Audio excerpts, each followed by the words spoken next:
Hello everyone, my name is Tahukan, and I just saw Spider-Man Far From Home. Because the title of this movie is a mouthful, I'm gonna make it easier on myself so I don't have to do gymnastics with my tongue every damn time I want to say it. So, when I say Homecoming, I mean this movie. And when I say Far From Home, I mean the new one, the one this is a review about. So, Far From Home picks up shortly after the events of Avengers Endgame. I'd say probably a week or so after, but don't worry, Endgame isn't required to see this one. Far From Home actually recaps Endgame in the first 3 or 4 minutes in a funny sequence similar to the one they used in Homecoming.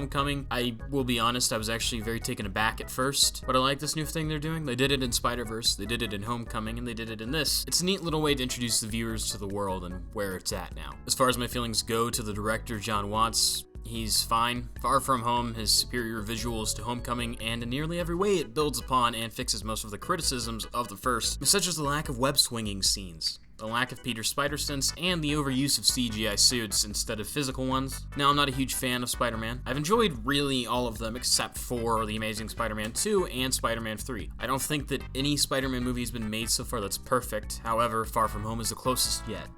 Warning, the following contains spoilers for Marvel's Avengers Endgame. Yeah, I can't really, talk about this without talking about spoilers for Endgame. You can just, skip a certain part until you see cast. I'm not going to put a warning up because the movie's been out for a few months, so really, you probably shouldn't watch this, period, unless you've seen that yet. Far From Home is centered around a class trip for Peter and his friends in Europe as they deal with the fallout of Endgame, which has now been labeled the blip. Where it was dealt with heavy tones and sorrow, in Endgame, the event is now casual. It's not something that seems very sad. For some people, this might undermine the emotional parts of Endgame, but it didn't for me simply because realistically 50% of people disappeared, meaning for 50% of the entire planet, it's not a super big deal, and in Peter's case, everyone he cared about got blipped away, so it's life as usual for him. The coping of this takes place mostly in the first act. Like I said, it's not really heavy or anything like that. It's kind of played in a comedic angle, though the loss of Peter's role model, Tony Stark, sticks through the entire movie. As usual, I'll avoid spoilers, but it's a really good and enjoyable story. Mysterio, Spider-Man, Nick Fury, it all has a very different take than Marvel's done previously. It's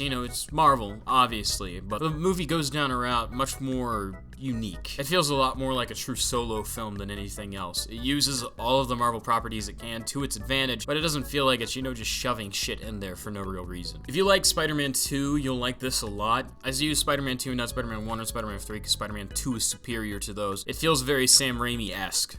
Why should you see this movie? What's my case for it? Well, let me introduce you to Jake Gyllenhaal. Jake Gyllenhaal plays Mysterio, aka Quentin Beck, the antagonist for this film, something that surprises no one. For them to get someone of his caliber for the role is perfect, and his performance is perfect. In a couple scenes, it feels like he's missing direction, and it's not necessarily, it's kind of weird. It's like he's just kind of standing there just saying lines. Past, I'd say 30-40 minutes in, the man falls into the role perfectly. Which is interesting because they don't actually film movies in chronological order, so I don't know why he's weird in the beginning but not in the later part.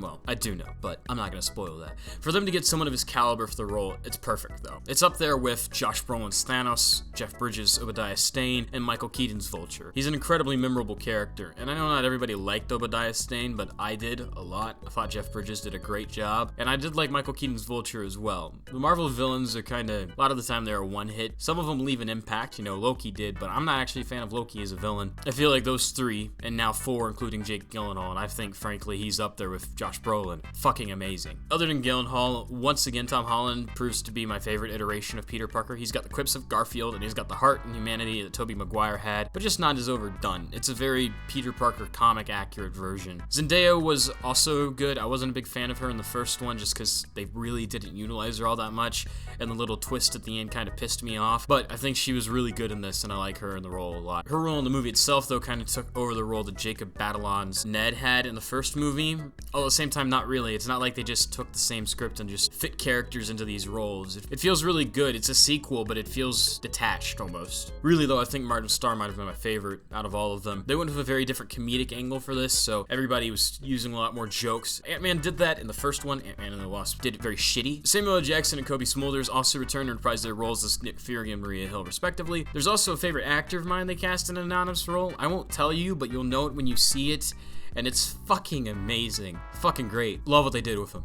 Far From Home is a really good sequel into what Homecoming was, and it hands down has my all-time favorite fight sequences in any Marvel movie. I know this is a common thing to say, but it literally felt like it was ripped from a damn comic book. No joke. I was extremely impressed. I did not think they'd go the way they did with Mysterio, and this isn't a spoiler or anything like that. I expected them to go a much more plain route with him and just have him have powers, just, you know, do shit. I didn't think they'd go with a deeper story to him beyond just he's bad guy, he do bad things. If you're a fan of Marvel movies, you'll find that he's one of your favorite characters now, and if not, I think you'll still find it fun and enjoyable and him a good antagonist. Between the cast, the plot, and the improved graphics, Far From Home feels less like a generic cannon fodder Marvel movie, and instead of very fitting into the Infinity Saga. I'm very torn on what to give Far From Home, but I'm gonna go with an 8, though I might change it to 7 upon rewatching it, so keep an eye on my Twitter in case I update this at some point. I'll probably make a comment on here if I do so. I enjoyed it a lot, but more than that, it felt like a really fresh Marvel movie, not a cut and paste one. Way fucking better than Captain Marvel, that's for sure. Let me know what you thought of the movie if you saw it, and your thoughts on the Spider-Man film reboots in general. Also, if you'd like to see me review anything, let me know, or talk about anything. I've got a couple videos in the works, and those should come out soon, that aren't movie reviews. I, for one, am still very impressed they managed to make Spider-Man movies feel different 8 movies in. Thank you guys for watching. Leave a like and subscribe if you liked the video, and would want to see more like it in the future.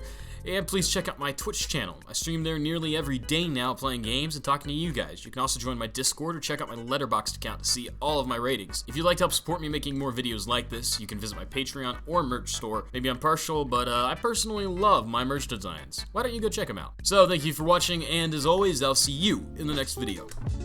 Huge thank you to Patreon supporters Anonymous and Matt Porter. I really appreciate it.